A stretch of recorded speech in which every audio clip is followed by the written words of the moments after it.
Welcome to Pathfinding. This is actually season 0, episode 2. So it's actually the 4th Pathfinding stream I've done. And so we had Welcome to Pathfinding and the introduction. Last week was season 0, episode 1, and this is season 0, episode 2. Again, as a reminder, the reason I'm calling them season 0 is because this first season of 40 or 50 or 60 talks I'm going to do are really me working out how I'm going to present it. I have all the content, I know what I'm going to say, but it's more of a agile thing. So I'll be working them out. They'll be a bit messy, then I'll refine them. So the next time I give the talks, they'll be more structured. But hopefully they'll be pretty structured this time too. So the title of today's talk is Tree of Life and Tree of Knowledge. Well, that's a truncated title, so I could fit it in the on the streams. So the full title would be the Tree of Life and the Tree of the Knowledge of Good and Evil.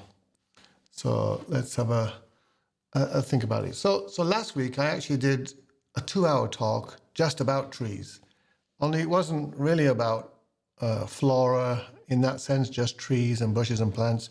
It was about how tree structure and branching structure is a fundamental principle by which all existence is based upon, not just in the physical universe, but also internally. And if you believe in those things, then spiritually. So the idea being that God himself is based upon tree structure. And it doesn't just mean he's got branches and leaves, but there's a branching structure, root structure, branching structure, converging, diverging. And then that was the structure of trees. And then I talked about the function of trees, which is there's osmosis and photosynthesis, and there's other things. But those are the main principles by which trees maintain their existence. And so today, we're sort of continuing the topic of trees. So if I can make myself a little bit smaller and then bring up the first picture. If I can just full screen that. So here we have a verse from Genesis. Now, this is not actually a talk about the Bible, nor is it a talk even about theology or religion. It's actually mostly a talk about science or metaphysical, ontological principles by which everything exists, the nature of things and how things develop.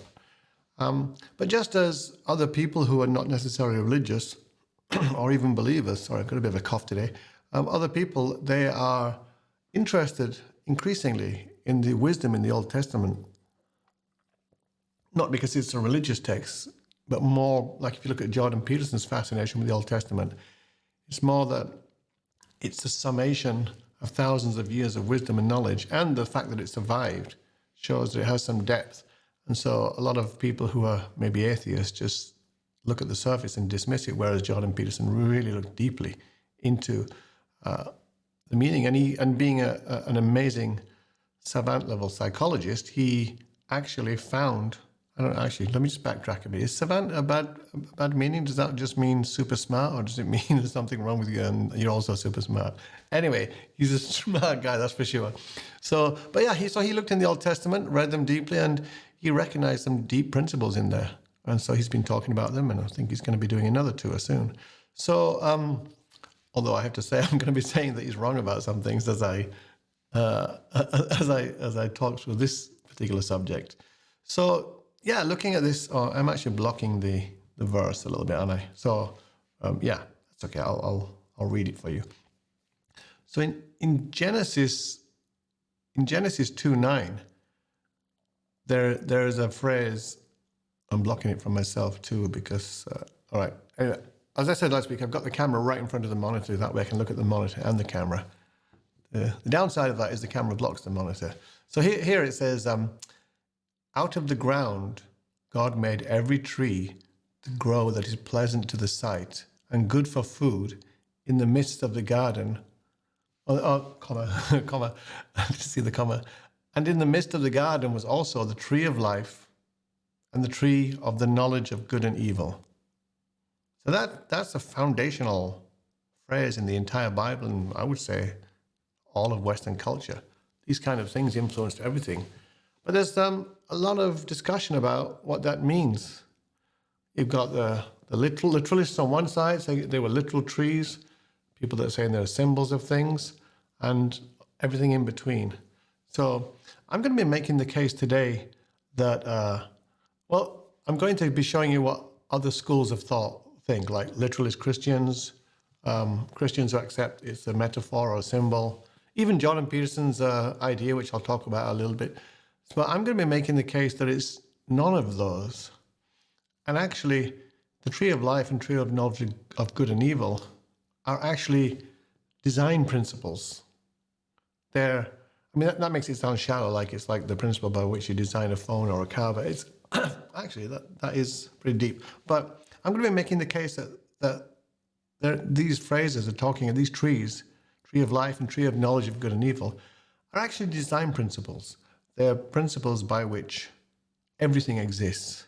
In the same way that last week I talked about how tree structure and branching structure is present in everything from biology to nature to the atoms, universe.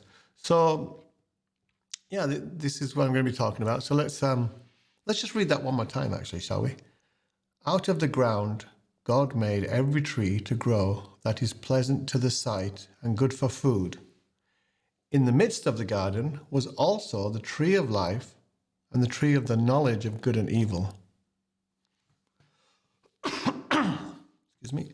So, let's have a look at this next picture. So, what do we know about the story in Genesis of the Garden of Eden? I'm going to be doing lots of talks about different aspects of that. But so basically, what happened was there was Adam and Eve, and there was Adam, and then it says God put Adam into deep sleep, and from his rib made Eve. That's going to be another talk later, and then also along with Adam and Eve was a serpent you see in this picture here, and wrapped around the tree. And there was two trees, the tree of life and the tree of the knowledge of good and evil. And God said to Adam and Eve, of all the trees in the garden, so obviously there wasn't two trees, there was lots of trees and lots of fruit. All the trees in the garden, of all the fruit, you can eat of any of them. But you must not eat of the fruit of the tree of the knowledge of good and evil. And then the serpent comes along, and somehow it can talk, and it starts talking to Eve first of all, and saying, well, God didn't really mean it, so here, take this fruit from this tree. Usually in Western culture, that fruit is represented as an apple, because that's, I guess, our most prevalent fruit, but it doesn't specify. So Eve takes the fruit from, the serpent, which is thought to be Lucifer, the devil, Satan, an archangel who's fallen. And then she feels pretty bad about it. So she goes over to Adam and gets him. You know, when we're little kids, when you get in trouble, you know you can't get out of the trouble, whether you're at school or at home. But you do know that you can dilute the trouble by getting some of your co-conspirators involved, or even just accusing them if they're not. So little children, or even adults, they love blaming others when they get caught doing something they shouldn't do. So I suppose Eve felt like she'd done something wrong, and then she brought Adam into it. So now you've got the archangel Lucifer that's gone against God, Eve and Adam. So yeah, there's lots of talk about whether these are metaphorical stories or real stories. So let me let's have a think about it. So look at this picture. What happened next is it says Adam and Eve, they realized they're naked, and then they covered themselves up, and they were expelled from the garden. In this picture, that you just see a flying angel with no wings sticking a sword in Adam's neck. And so they were expelled from the garden by, I think it says a cherubim with a flaming sword. And let's have a look at this other picture. This is a bit more. There's the waving a flaming sword to block them from going into the Garden of Eden. So what I'm going to be doing is making the case that what theologians call the Logos, they talk about how the world or the universe was all made through the Logos. The Word was with God, or the Logos was with God, and through the Word, God made the universe. And it also seems to say that Jesus himself is the Logos. So the case I'm going to be making here is that the trees weren't literal trees. They're actually design principles, and that's what the Logos is. The Logos is the principle by which God himself exists. And if you don't believe in God, my talks always work. I've designed them so that they always work on a mechanical level, even on an atheist view. You can just transplant God for the universe. So, so the Logos is the principle by which God exists, and the principles by which God creates, using himself as a template or his own design. Much like an architect would have a blueprint before he goes ahead and starts the project of constructing a building. The blueprint would be kind of like the Logos. It would have all the principles, all the load bearing and all the designs, all the materials, everything, all the processes needed to realize the object of desire, which is a building. In this case, in God's case, the Logos is the principle by which God exists, and the principle by which God creates, and the principle by which everything exists and continues to exist. And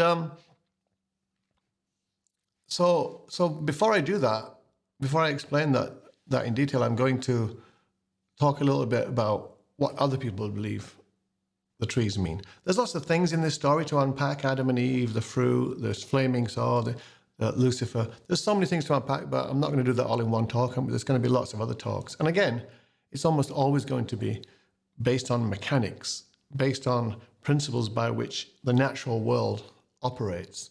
So I'm hoping these talks will appeal, in a sense, more to scientists and atheists, and not that all scientists are atheists, but to people that are engineering minded and people that like to see concrete things and understand the mechanics of things. And so basically all those other things in the Garden of Eden I'm going to ignore. I'm going to just focus now on the tree of life and tree of knowledge of good and evil. So after Adam and Eve were expelled, the Bible history goes on, and today we're still so influenced by it, but there's a bit of confusion. There's not much really understanding about what this means, the tree of knowledge and the tree of life and the tree of knowledge of good and evil. Well, you see, the reason why I get it the wrong way around all the time is because I'm going to first explain what the tree of knowledge is, and then I'm going to explain what the tree of life is. It'll make sense when I do that. So let's look at what other people think of.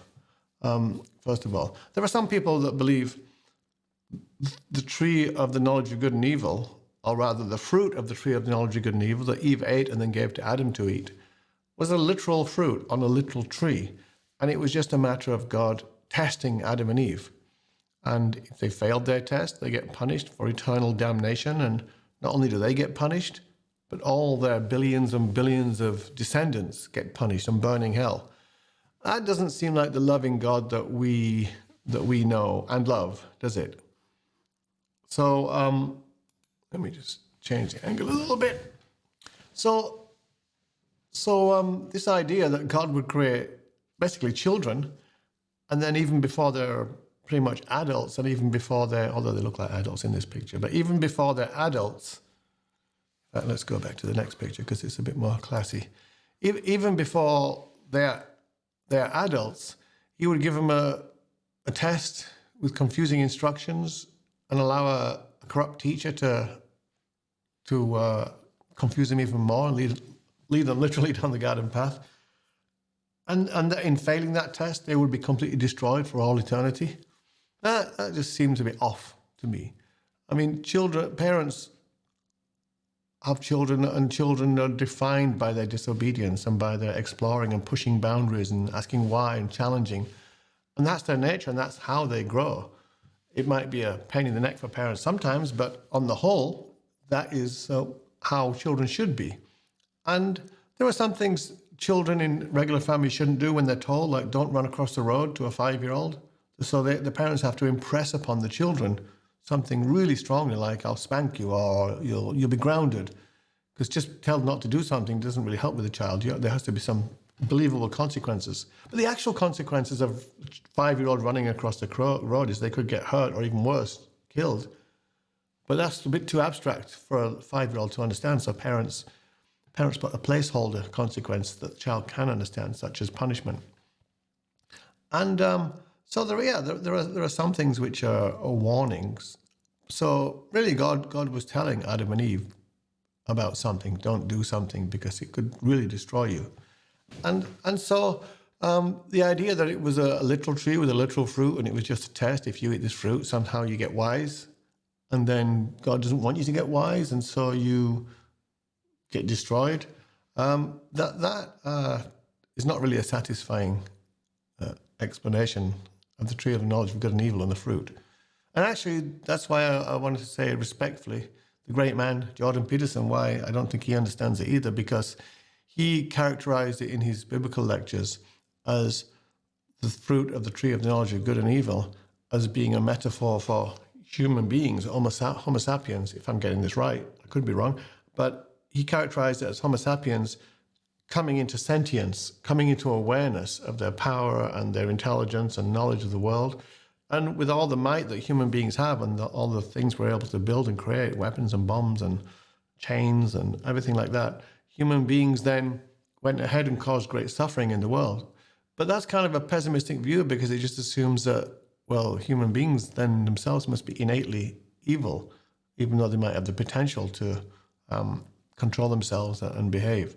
So yeah, this is, it doesn't, that, if that was true, it wouldn't give any answers. If it was just a biblical explanation of human beings becoming self-aware and becoming intelligent and mature, that kind of describes human beings' eternal state as being immature internally, but with the physical maturity to act out and do real evil. And so, yeah, I don't think that's a satisfying answer. And maybe it wasn't even an answer with Dr. Peterson. Maybe it was just more of an exploration. And so the tree of the knowledge of good and evil is not a metaphor for just disobedience, because we are disobedient. We have free will. God gave us free will, so we are naturally disobedient. And yeah, so I don't think it's a literal fruit. And yeah, so there's different Christian views. Some is just, they just like to keep it simple. It's a literal fruit, and God gave them a test and said, are you going to obey or not? And if they didn't obey, then right, you're out. And that just seems a bit shallow and not satisfying to me. And then there's other Christian views that leave it a bit nebulous, where it's more that human beings just rebelled against God for power or just for rebellion's own sake. There's a story of the prodigal son in the Bible where a son does rebel and he goes away and spends all his inheritance. As soon as he comes back, his father just welcomes him. But human beings, they seem to be in an intractable situation, because Adam and Eve repented for their rebellion almost immediately, but they weren't welcomed back. They were cast out, and all human beings since then have supposedly been born separated from God to a lot of degree. The best explanation I've come across, which is not my explanation today, but the best explanation I've actually come across is the unificationist explanation, which is it's an organization, a movement I used to belong to in my youth, and I still like their teaching a lot. I just don't like the organization. But their explanation is that in their book Divine Principle, is that the tree of life and tree of knowledge of good and evil were people. In other words, there was Adam and Eve in the Garden of Eden, and there was a tree of life and tree of knowledge of good and evil. So they teach that Adam was the tree of life and Eve was the tree of the knowledge of good and evil, on the grounds that, well, partly because Jesus is described as being a tree of life. And Jesus is also described as the returning, the new Adam, the returning Adam. And also in the Bible, and so, yeah, going on, the Divine Principle, it also teaches that eating the fruit was Adam and Eve making love. So Eve was seduced by Lucifer, a spiritual angel, a being, and then she recognized that her future husband was supposed to be Adam, they were still in brother and sister state, maybe in their teens. And so she seduced Adam to sort of fix it, but that made it worse, because by having a spiritual love union with Lucifer, Eve had detached from God and engrafted to Lucifer. And then when she brought Adam in on it, she brought Adam away from God. And that's why the concept of Jesus as the Messiah is that Christians engraft to him. They reject Satan and engraft to Lucifer. And Jesus, even John the Baptist often described people as being the children, the descendants of Satan, not of God. And so God's providence of salvation, according to that teaching, has always been to bring back the children of Adam and Eve and engraft them back to him. So they teach that the fruit of the tree of knowledge of good and evil, the tree of knowledge of good and evil represents maturity, fullness. And the fruit of that is the sexuality or the mature body, and to eat that fruit. And that's interesting, because all throughout the Bible, it doesn't often say this and that couple had sex, or this and that couple copulated, or this and that couple mated. It says the man knew his wife, or he had knowledge of his wife. And even in modern English, we use the word carnal knowledge. We use the word knowledge. And that's because really, knowledge really means experience, to experience something. That's where real knowledge comes from. Data is just information. And so that teaching, the divine principle, describes Adam as the tree of life, Eve as the tree of knowledge of good and evil, and the fruit being Eve's maturity, which first Lucifer partook in, and then later Adam. But it also describes the tree of life as being a perfect being. And it's actually correct in that sense. I'm going to go into that. But in another sense, it's incorrect because it just describes Adam as the tree of life, when actually Adam was a tree of life. There's a big difference between something that is the and a. Because if a tree of life is a principle, like I'm going to establish, and then something or somebody embodies that principle, you can say, oh, like for example, if there's a principle about what an actual tree is, a real growing tree in a forest, and then you see a tree, you don't say that's the tree, you say that's a tree. And there's the idea of what a tree is, and that's a tree. It's an example of that, and there could be others. So the divine principle teaching is more along the lines that Adam was a tree of life, but even then he actually wasn't, because the tree of life is a being that has perfected himself. So Jesus was a tree of life, not the tree of life, a tree of life. And God himself is a tree of life. And but if that's true, then Eve was also destined to become perfect, because all God's children, human beings, were and still are. And so it should really say that both Adam and Eve were trees of life.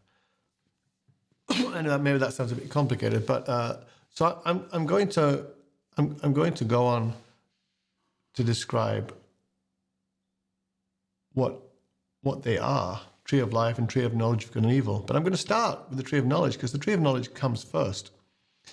So let me also just add one more contemplation on this. I found this picture on the internet where somebody has imagined the tree of life on the left, tree of knowledge of good and evil on the right, and I assume so. I don't see the word, the words there, but that's how people think of it. And the problem is, the phrase "tree of life," it's just got the word "life" in there. There's nothing negative in the whole phrase. A tree of life. But the phrase "tree of the knowledge of good and evil," it's got the word "evil" in there. And even though knowledge is not wonderful, it's just a good thing, maybe people think, it's got the word "evil." It's such a strong word. So people just think of that, a tree of knowledge of good and evil, as being evil. So it's like good, and that one's good, and the tree of life one, that one's bad, and the tree of life one is good. And let me change the angle here. And so, we're looking at this picture. This person's drawn all the good stuff on the left side tree and all the evil stuff on the right side of the tree. Even though some things like competition is not even evil. Human reasoning is not an evil thing, right? And so jealousy, envy, maybe you can say that. But what I want to do is I want to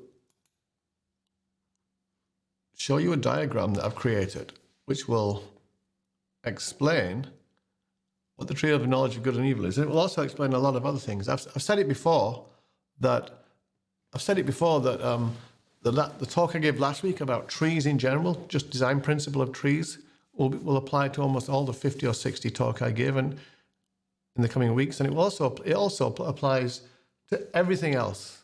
Everything you can find in life, in some ways, understanding about design structure of trees will help you understand any subject anywhere, whether it's physical or science or theological, ontological, metaphysical, the afterlife, God, yourself.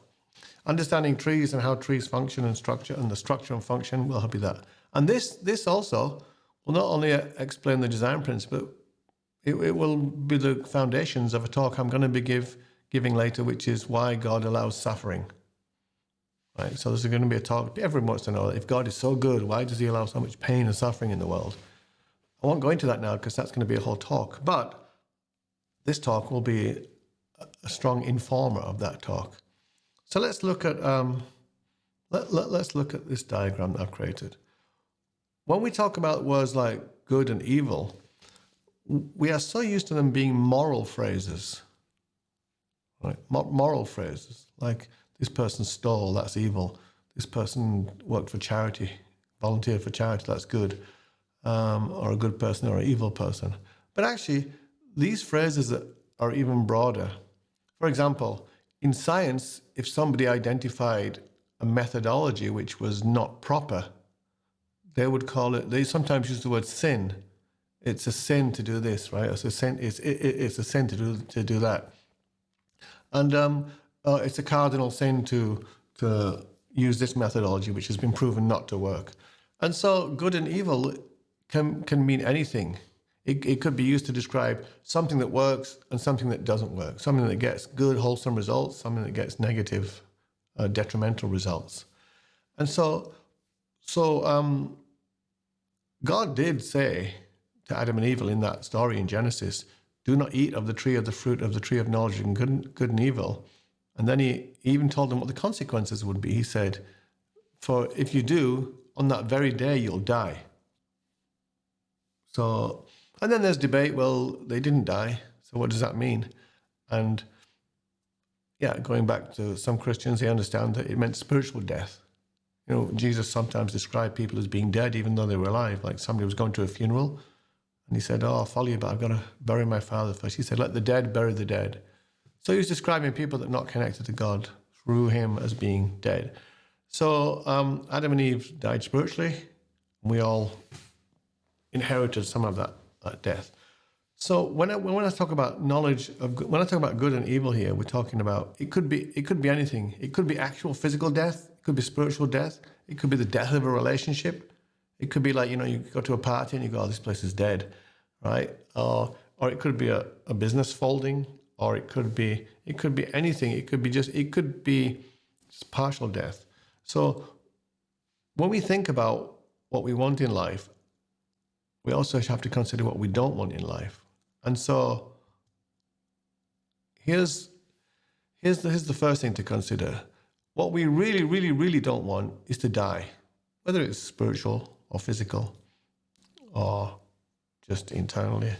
So what we want to avoid, most of all, top priority, except maybe protecting your country or protecting your children, something like that. But for as ourselves, as individuals, the top priority for humans, animals, businesses, anything, is don't die. Even if you're close to death, you can always recover and fix things, but death is final. But fortunately, the way God, and again, if you don't believe in God, you can just look at evolution or the design of the universe. This idea works the same. The way things are designed, and here I'm going to, all right, let me just take one more digression. Here I'm going to focus on our physical state, an animal or a human's physical state, but just bear in mind that this can be applied to relationships or spiritual state or the state of a business or anything. But just for simplicity, I'm going to talk about this in terms of how we live physically and how animals live physically. So there is something which is pretty horrible, but it's way, way, way, way preferable to death. And that is damage. So sometimes you have an accident or you do something stupid, crash a car at high speed or something, and pretty much damage and death seem instantaneously. They're not really though, because even if it's a split second, the damage takes a certain time period and then the person dies. But a lot of the time, we engage in certain behaviors and we start to get damage, physical damage from it.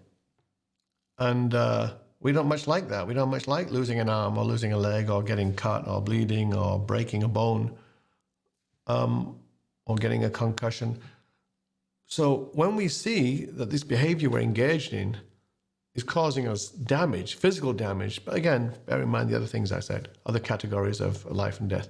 When we see that damage, what do? We then ideally change our behavior or get out of that environment or get away from that thing. And so we stop receiving the damage. So, but even considering that, when we look at it from this point of view, where the alternative is death, imagine if any pinprick or any scratch or anything was always 100% of the time instant death. That would suck. But we're quite robust and we have the capacity to take on damage, right? We could even lose whole limbs, go blind, death, and we can still survive. So we don't like damage, but we won't. But death is even worse. But fortunately, God, or again evolution, has given us something as an alternative to damage, which again people really hate it, and they often blame God. Why did you allow this thing to exist? And so that's why I say this talk can also help understand why there's suffering in the world. And the alternative to damage is pain.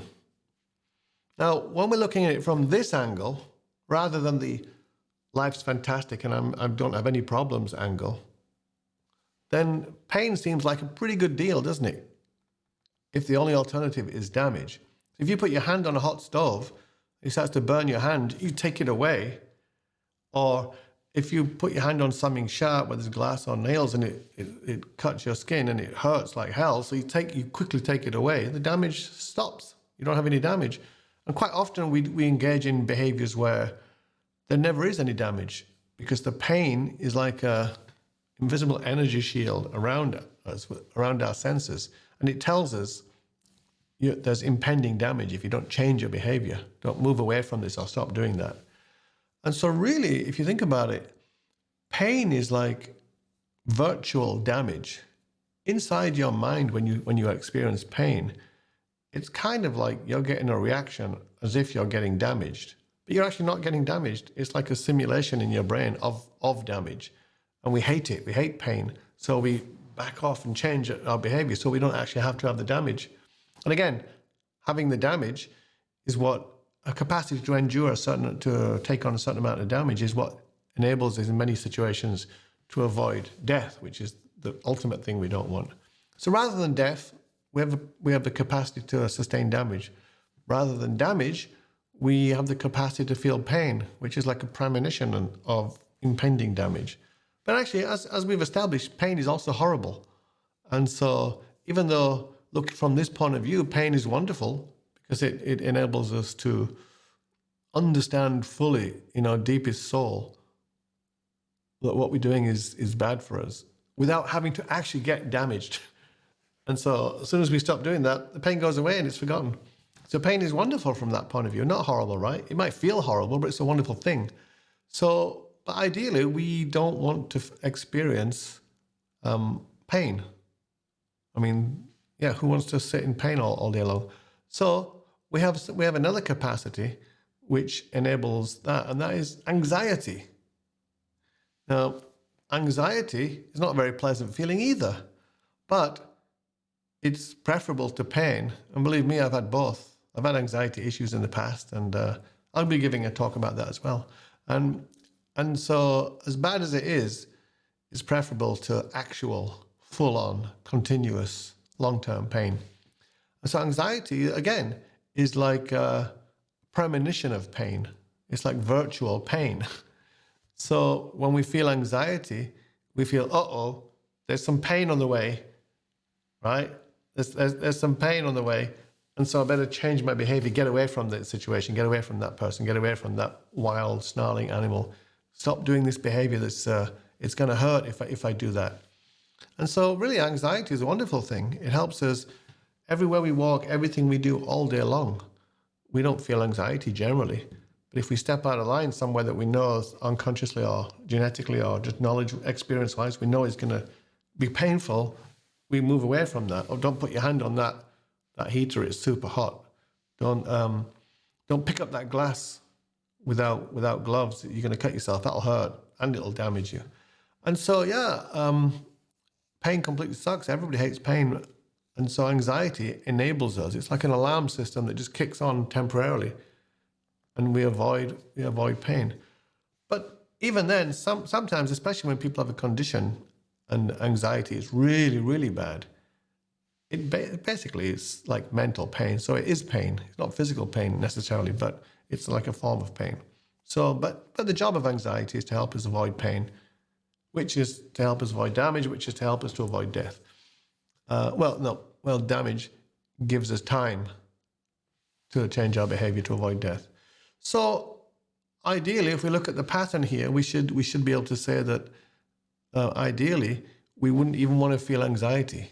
Right? You don't want to spend all day feeling anxious and feeling anxiety. The quality of life would be horrible. You might not be in pain or be getting any damage, but the quality of life of feeling anxiety all the time is truly horrible. I know because I've experienced it in the past. So God, in all his wisdom, saw to it, and if you don't believe in God, again, evolution saw to it that that there's another system by which we can even avoid having to feel anxiety, or at least high levels of anxiety. Anxiety is one of those things where a little bit of it is not that unpleasant, and it's to be on edge a little bit can be fun, but it's more about the quality and quantity of it. And so that is choice, right? We have choice, and we have free will, really. So when we say choice, that word is interchangeable with free will. But how do we make the choices which enable us to avoid anxiety and pain, damage and death? And that is wisdom, right? We have wisdom. So if we don't have wisdom, then we're not really qualified to make any choices. Over there a little bit. So yeah, if we don't have wisdom, how can we make a choice which will take us in the right way? But that's the thing about life and free will, is we live our lives, we learn things, and we might do things which causes anxiety and pain and damage, and then we learn, right, I'm not going to do that again. And interestingly, as I said, the theme is branching structure and trees, and I'm supposed to be making a case that this is the tree of knowledge of good and evil. So where do you see a tree there? You see a linear line of different stages. Well, the thing about this tree is, if we make a good choice and we do something that's good for us, we do something that's beneficial for us in a wholesome, healthy way, then instead of anxiety, we feel anticipation, right? You know, the first time you feel really great anticipation is before Christmas Day when you're a little child. The anticipation is such a wonderful feeling. And then when we actually engage in the behavior that's good for us, we feel pleasure. Like if you're starving to death and you've been out working all day and you're practically shaking from hunger, and you come home and you just take the time to make a healthy meal, and then you eat that healthy meal and you just feel so much pleasure. When you're really tired and you go to sleep at night, take a shower, get in a bed with clean sheets in a nice place where you live, it's such a pleasurable feeling, and it's good for you. And even couples in a healthy relationship, loving, mutually nurturing relationship, when they make love, right? It's super pleasurable for them, and it brings them closer together and creates life. Some people have more of a masochistic concept of pleasure, where they think anything that feels good must be bad for you. And if it feels bad, it must be good for you. That's only when things have got to extreme cases, like when you didn't exercise and you got really overweight, and then you go to the gym. Yeah, you're going to be exercising. Initially, it's going to feel painful and uncomfortable, but it's going to be good for you. But in normal cases, so when we make right choices in life, and those choices are good for us, we feel anticipation about what the results of the choice is going to be, instead of making wrong choices, feeling anxiety. And then when we engage in that behavior, we feel pleasure. And then next is the result of engaging in that behavior, healthy behavior, is we have growth. When people eat healthy food, it sustains their life and even helps them grow. When people, married couples make love, their relationship grows ever closer, and their families grow. When you sleep, you get recreation. Your brain sorts itself out, and you get re-energized. So all those good behaviors lead to growth, whereas bad choices, the counterpart there is damage. And of course, the ultimate is life. Now, life doesn't just mean being alive physically. There's more to life than just being alive, just existing. Life is never static. It's not just a still thing. It's just living your life and ongoing and constantly growing and constantly learning and nurturing others and learning to love others. So that's what we want in life. Even just physically, we'd rather stay alive than be dead. And so this is actually a graph of the tree of life, the tree of the knowledge of good and evil. And as you can see, it's a branching structure. And let me go to the next slide. And so how do we get this wisdom that we need? There's different kinds of wisdom, but the main two are what I call, the first one is inherited wisdom. So inherited wisdom will be the things that your parents teach you, so that you don't have to spend a lifetime learning those things, and you trust that your parents generally give you good advice and it generally works out. So yeah, you can trust in that wisdom. And also the logic of it might make sense. Like, don't steal from your friends, it'll ruin your relationships. Something simple like that even. And so sorry, I forgot my camera. So basically, inherited wisdom could be that. Wisdom from teachers, not just knowledge, but actual wisdom. Wisdom from elders, your pastor, even your big brother or big sister. So your parents are the major source of your first inherited wisdom. But actually, your own DNA has inherited wisdom, if you think about it. Because all the ancestors before you, and even all the species before them that evolved into Homo sapiens, they all had this same trial and error tree of knowledge of good and evil experience applied to them every single day, right? For millions of years, tens, hundreds of millions of years, right? And also for trillions of iterations of each species. So you've got hundreds of millions of years, but each species has trillions and trillions of iterations born. Right? And then the scientists think there's been 200 billion humans already, but other animals, it's just trillions and trillions. And each one went through the tree of knowledge of good and evil, where they lived their life and they tried this and that. The ones that made the wrong choices didn't make it, didn't procreate. The ones that made the right choices survived longer and procreated and passed on that knowledge encoded into their genes. So your very genes have inherited wisdom. That's why we know which food to eat generally. It smells attractive to us. Poop or has a horrible smell, so we don't go near it. Stones have no smell, practically, and wood has a smell which is not, we don't have an attraction to eat it. Where do we get that inbuilt knowledge of what to eat and what not to eat? It doesn't always work. You might eat a berry that poisons you. But in general, we inherit that wisdom about this is good to eat, that's not good to eat. And we just think it's just instinct. But that's what instinct is. It's inherited wisdom. And the other kind of wisdom is inductive wisdom. So basically that means trial and error.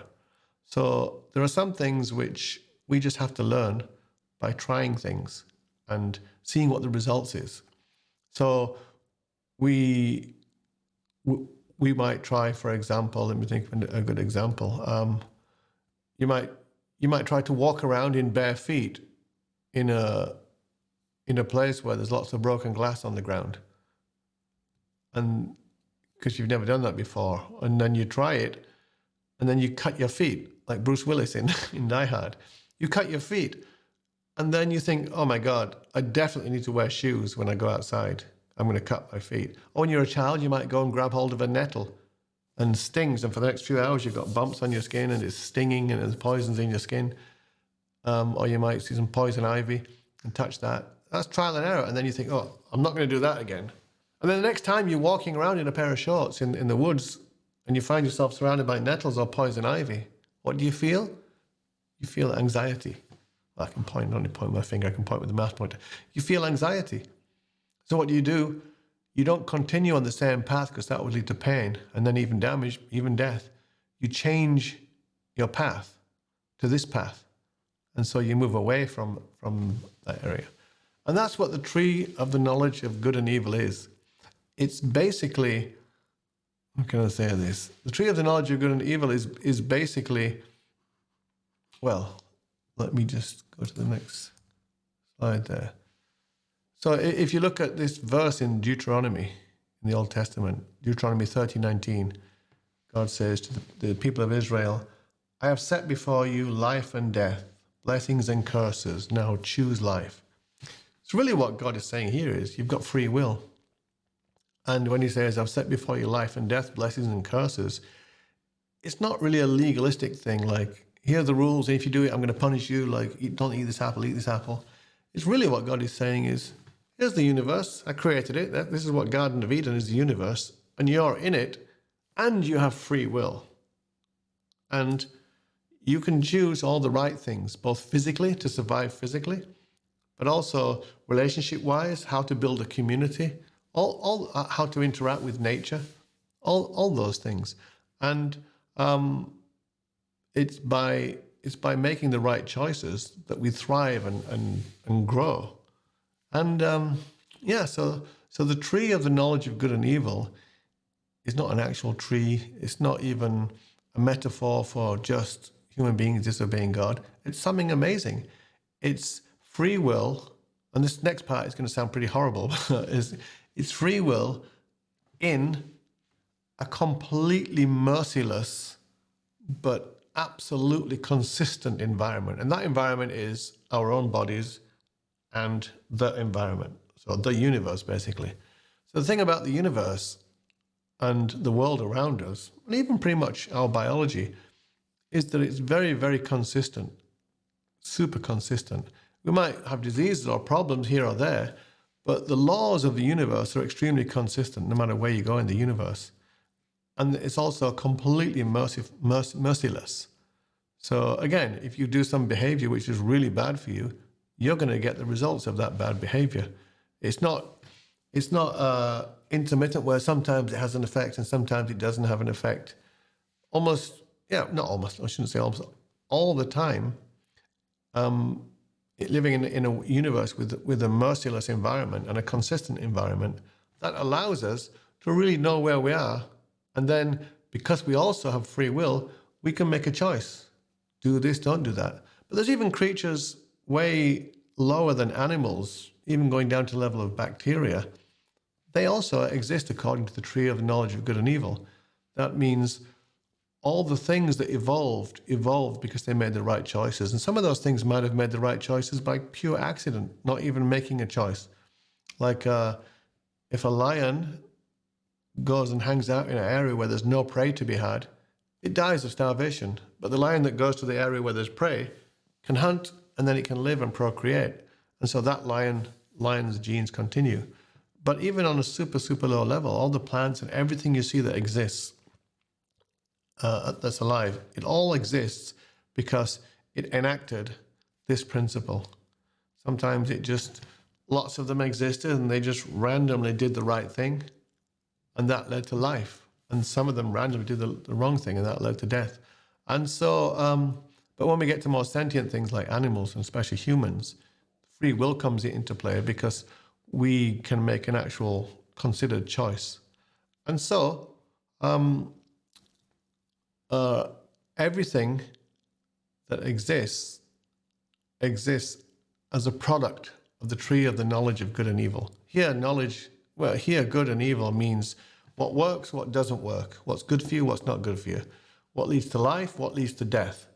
And so, this is how we live our life. And so the next part of the talk, if I look at the timing, the next part of the talk is going to be the tree of life. And that's why I changed the order around, because in the Bible it talks about the tree of life first and the tree of the knowledge of good and evil. But the tree of life is the fruit of the tree of the knowledge of good and evil. So the tree of the knowledge of good and evil is this principle, and it produces the tree of life. So if I can just go down a little bit. So what is a tree of life? Basically, a tree of life, I'll describe it to you, is any entity, and this could be a human, an animal, a plant, or even a business if you think about it. A tree of life is any entity which exists in maturity according to its inherent design and can interact in a sustainable way with its environment and continuously generate the energy it needs to maintain its own existence. And if you want to expand it a little bit, you could say, and can even generate so much excess energy that it can foster the development of other entities of its kind. So in other words, it can multiply. If a man gets married and either the husband or the wife can't make enough money to survive and they don't live in a place where the state can take care of them, they all starve to death and disappear. So most trees of life in terms of human beings, they have to not only exist in maturity and sustain their own existence, but they have to be able to generate so much excess energy they can sustain their offspring's existence until their offspring becomes a tree of life itself. So yeah, so a business is the same, right? You can save up investment to start a restaurant, and for a while that restaurant can continue just based on the investment, not based on revenue. But there comes a time when the restaurant has to generate revenue. And if the restaurant is a product of the tree of the knowledge of good and evil, meaning if it has made all the right choices, the owner of the restaurant has made all the right choices in the design of the business and in the location and the pricing and the food and everything, the operation, then the customers come and then the restaurant operates, or any business operates, and it generates funds so it can continue operating, buy the food for the next day's meals. And so it just continues.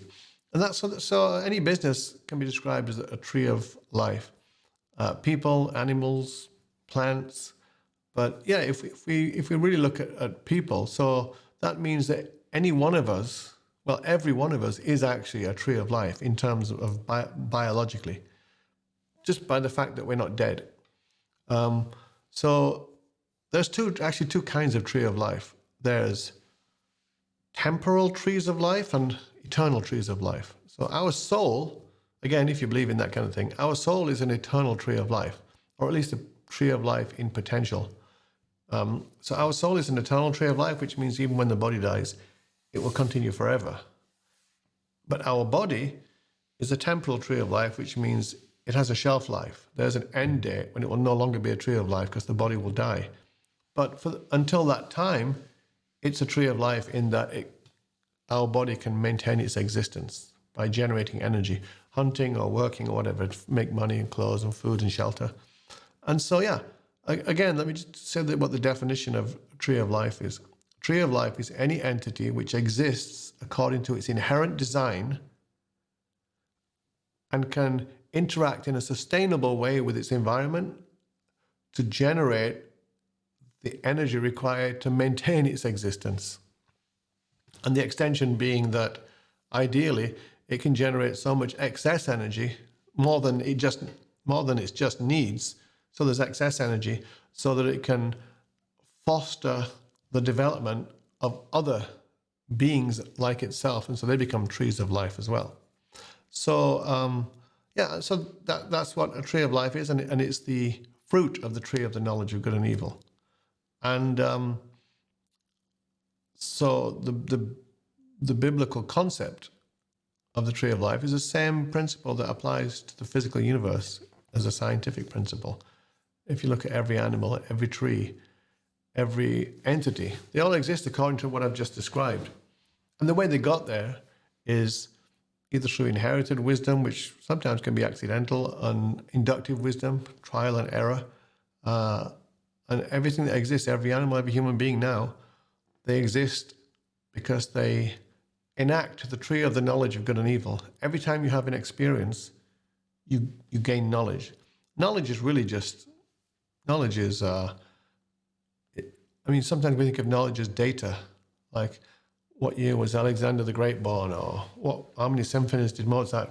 That's just data, right? Information. But knowledge is when you have knowledge of something when you have experience of it. So everything you experience in life, what are we doing? We're adding to the tree of knowledge of good and evil. Everything you do, how many times do you say to yourself, I'm not going to do that again. I'm not going to go to this restaurant again. I'm going to take this route to work instead of that route to work. It's a lot better. I'm going to cook this. I'm not going to overcook this. I'm not going to wear this. I'm allergic to that material. I'm a bit allergic to wool, for example. There are so many things.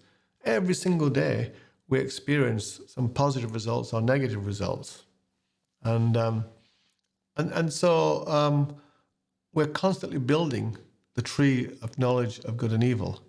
Tree meaning the branching structure where we veer off away from the negative consequences, change our behavior, and constantly repeat that behavior that has the positive. Let me just go to full face. So we constantly change our behavior so we go the positive way. Now, the only thing I would say about this is that it can be confusing because sometimes things that are bad for us feel good. And that's where wisdom comes in. And things that are good for us feel bad. So we avoid them. And that's why people take drugs or drink too much or have infidelity in relationships or steal. Because in some ways they're confused because it feels good. So why isn't it actually good for you? That's why I created these 4 categories to assess things. And here I'm going to talk about life or death, just meaning what's good and what's bad for you. So the first category is life which feels like life. Life which feels like life. So that would mean, as I said before, something that's good for you and it feels great to engage in that behavior. Eating healthy food when you're hungry, sleeping when you're super tired. I don't want to keep talking about what couples making love. I'm not even married. I shouldn't be. So anything that you can think of that's really good for you. Oh, exercising, right? When you're fit. When fit people exercise, it's not painful. I exercise every day now, so I enjoy it. But when I first started exercising, it was unpleasant. So exercising when you're fit, studying something, or even recreation, watching a movie when you've got some downtime.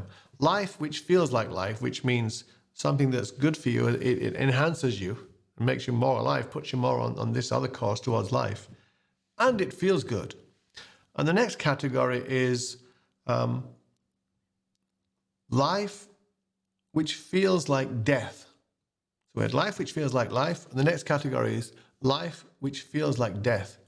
So that would be something like when I was really out of shape and I first started exercising. Oh my God, it's so painful and so difficult and the aching afterwards. You just feel unpleasant. When I say feels like death, it doesn't mean like you feel like you're actually dying. It just means it's painful, or you don't like it, or you dislike it, or you feel like it's bad, but it's actually good for you. In moderate, the moderate exercise when you're healthy is like that. And also I'm on a bit of a diet, right? Because I've got a bit of a belly. So when I have to deny myself things, never been really a drinker. Don't smoke, never took drugs, but I'm crazy addicted to sweets. Love them.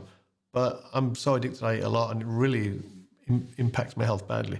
So I have to deny myself to eat sweets and cakes and cookies when I really, really want them. But in denying myself those things, it's actually life. It's making me more healthy, but it feels like death. It feels like horrible that I have to give up those things that I love. So there's so many behaviors which are so good for us, but it feels horrible. Like when you're a bit behind on a test and you've got to study for the test, like many hours, it feels so stressful and it's like you feel like you're dying, but it's going to enhance your life and help you develop a great career. So we had life which feels like life which feels like death, and the next one is death which feels like death. That would be if you're walking out in the woods and a bear comes up and starts chewing on your leg, right? That feels really, really bad, and it's really, really bad for you. Death, which feels like death.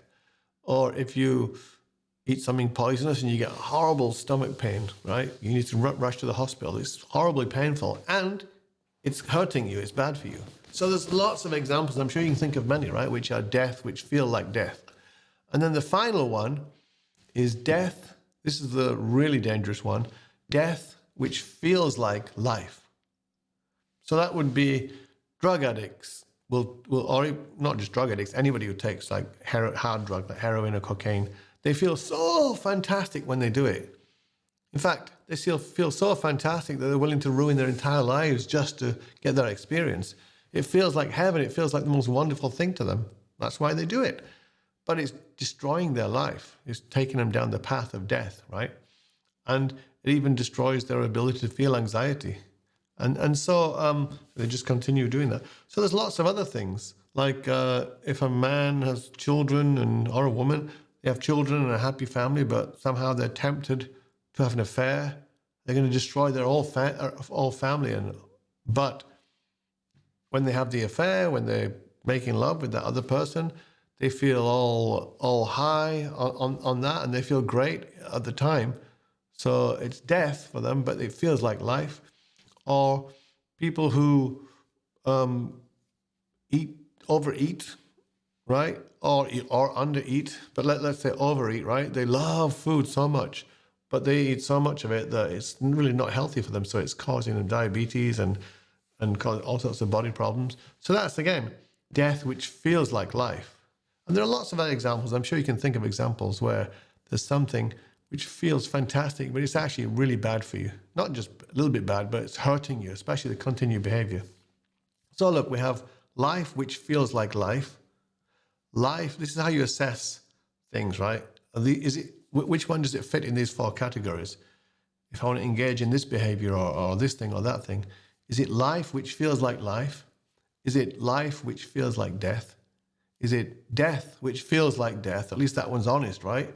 Or is it death which feels like life, which is a really dangerous one? And so, yeah, the reason I'm talking about these is because we're talking about the tree of the knowledge of good and evil, right? Until we have wisdom, we sometimes get tricked by such things as death, which feels like life. And so that can take us down the wrong path. And it's not maybe until the damage occurs later that we look back and we can see, oh my God, that was really bad for me. So the more we build up wisdom, that's why we're born with inherited wisdom in our genes and from our parents and from our friends. Ideally, we have enough. And then we have free will and we make choices. And instead of going down the branch of the tree of knowledge of good and evil, we have the knowledge of what's good and evil. We know what's good and bad for us. So we make a free will choice not to do the things that are damaging it for us and others, but to do the things that are life affirming and cause, instead of doing bad things and feeling anxiety about what's going to happen as a result, and then feeling the pain of the result, and then the damage manifests, and then ultimately we die, either physically or in relationships or in our soul, or the business dies. We shy away from those behaviors and we do the right choices, which leads us to feel anticipation. Oh man, I did something really good. There's going to be some great result there. And then we feel the pleasure of the result. And then the result of that is that we grow and we have more life. So this is a principle. The tree of the knowledge of good and evil is a principle. It's really part of the logos through which God created. If we didn't have a consistent and merciless universe and free will, the tree of knowledge of good and evil couldn't happen, and we couldn't make free will choices. And so in our lives, we apply the tree of knowledge of good and evil to ourselves. Let me just jump back to that so you can see it one more time. We apply the tree of knowledge of good and evil to our lives. And we develop more wisdom. And when we're too young to have much wisdom, we rely on inherited wisdom, while at the same time adding more wisdom through trial and error. And then we use our free will to make a choice. And we know that it's not going to be arbitrary. Sometimes the universe, right, sometimes gravity works, sometimes it doesn't. If I jump off this building without a bungee cord or safety or anything, I might die. If I jump off a 10-story building, because today gravity might not be working, that's not how it works. It's really consistent, the universe. So we have free will, we make choices.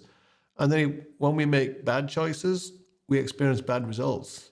But fortunately, we have these braking effects here, anxiety, pain, and damage, so we can turn away from them and go in the right course. It would be horrible if any bad choice we made instantly led to death. So we have these breaking points, and then we make the right choices, and we affirm that we made the right choices by feeling that wonderful sense of anticipation, pleasure, growth, and life. And the result of applying this principle to our life is that we become a tree of life. Not the tree of life. The tree of life is an entity that has gone through the process of the tree of the knowledge of good and evil and made the right choices. And as a result of making the right choices, what's the end result? They become alive. They become a tree of life themselves. They're a branch of this tree. So this is my explanation about what the tree of knowledge of good and evil and the tree of life in the Bible represent and mean. It's not a physical, literal tree. It's not a metaphor for disobedience. It's a fundamental principle of all life, all existence. So the reason why we only call Jesus the tree of life in the Bible is because even though all our physical bodies are trees of life, Just like every plant and every animal and every successful business is a tree of life, because they've all gone through this process, tree of knowledge of good and evil. But the reason why we differentiate that Jesus was the tree of life, or that Adam and Eve were the tree of life in potential before, if they hadn't fallen before they grew, is that spiritually we are not trees of life. That's the whole concept of what sin is, and that's a whole nother talk. I liken sin sometimes to radiation poisoning. We were born with it. It's not our fault. We're not guilty of it, even though the Bible uses the concept of guilt. It's just a kind of a damage or a sickness that we're born with, and we have to resolve. And so because we were born in this fallen state, we're not actually able to become trees of life. And that's why God set up this whole process of Israel. It's like a refinery system, refining generations until Jesus was produced, and that's still an ongoing project. And so, as I said before, like when a tree of life becomes a tree of life, they have to generate enough excess energy to foster the growth of another being until it can become a tree of life. But that growing period, it needs that fostering energy. And because when Adam and Eve, our ancestors, fell, they separated from God, detached from God. So what they did is they detached from that source of that fostering energy. And that's why we're born in a way where spiritually we can't grow, because we're set apart from God. If you think about it, it's like a baby is connected to the mother, even though it's inside the mother. The baby is in the womb is connected to the mother through the umbilical cord. And it's the mother eating and working and taking care of herself. And then her body generates the energy for that baby to exist and sends it down the umbilical cord. So our umbilical cord to God was cut. And so that's the whole process of religion. Religion is Latin, religio. Like you have a ligament in your connection in your body, right? I pull my hand down because my muscle contracts. So religion just means reconnection to God. So it's just really a system of understanding God and reconnect to God. Again, if you're not religious and you don't believe in God, I think a lot of the content of these talks is still valid. I think there's principles here that can be applied even without considering God exists. I believe in God, but I do believe that the outreach of these talks is I really want to reach out to people that don't believe in God, not so I can get them to believe in God, but just because I'm excited about these principles and the way I've explained them, and I think people can apply them to their life, and it helps people understand things more. So that's my talk. I focus more on the tree of knowledge of good and evil, and not so much the tree of life. And I think I'll do a whole talk on that. I'll separate these off. This is the first time I'm doing these talks. What is it today? It's 1 hour and 9 minutes. It was 2 hours last time, so that's pretty good. I was shooting for 40 minutes, but I think it's not bad. So because this is called Season 0, instead of like spending loads of time researching how to give this talk, which slides to use, etc., I thought I'll just give the talks and then I'll review them afterwards and refine them. And that's why I'm doing them live, although you might be watching them on YouTube now recorded, and I'll just edit a thumbnail in there and stuff. But yeah, I thought if I do them live, I'll be under pressure. And I prefer that atmosphere, because I'll say a lot of dumb stuff and I'll think, I could have phrased that better. So you see, I'm actually applying the tree of knowledge of good and evil to my talk in an agile way. I will look back at it and I'll think, that point didn't come across well, or that point worked quite well. Keep this, get rid of that, right? This led to a death of information portrayal, of conveying a good idea information, saying it that way. So I won't do it that way anymore. I'll do it this way, and I'll try a few things, and the ones that work, I'll keep. So this is the very, very, very first time I'm giving this talk. I've chatted about it with friends. I've never actually given this talk before, so this is the very first time. I don't really even have any notes. It's just off the top of my head. So yeah, I hope you enjoyed it. And I don't know if you're watching now on Facebook, YouTube, or Twitch, because I stream to all three, and then I keep it on all three afterwards. So if you're on one and you'd like to see me on the others, just look for, on Facebook, look for Pathfinding, and on YouTube, look for Pathfinding. There's quite a few Pathfindings, so you could type Pathfinding and Ontology or something. And then on Twitch, it's called Life Pathfinding, because somebody's got Pathfinding, even though they're not active. So the next talk, what is the next talk about? Oh yeah, the next talk is super exciting as well. I'm crazy excited about giving this talk. It's about another Bible story, but again, it's not about the Bible, not about religion, theology, or really about God. It's about science and the natural world. It's about the real meaning behind the story of in Genesis, where it talks about how God put Adam into a sleep and took his rib out, one of his ribs out, and made Eve from a rib. Obviously, you can probably guess I don't think that's a literal story, but I'm going to talk about what it actually means, what the principle is. Again, always in a mechanical way so that it makes sense. I think everything I talked about this evening had a mechanics to it, and that's my theme in a way, apart from trees, mechanics, so that everything relates. So you can relate one thing to the other. One thing follows from the other, and you already understand the one thing, so it makes sense to you that it follows from the other thing. If I say anxiety precedes pain and pain precedes damage, that's mechanical. You know that. So yeah, this next talk is going to be pretty exciting too. And so that will be Tuesdays at 7 p.m. is when I'll go live. But yeah, these talks will stay up online. Don't have any social media or anything yet because I'm just starting out. But thank you for watching, and I will see you in 1 week exactly with another pathfinding talk. So yeah, give us a follow or a subscribe or whatever it is on the platform that you're using. And see you next week then. Good night.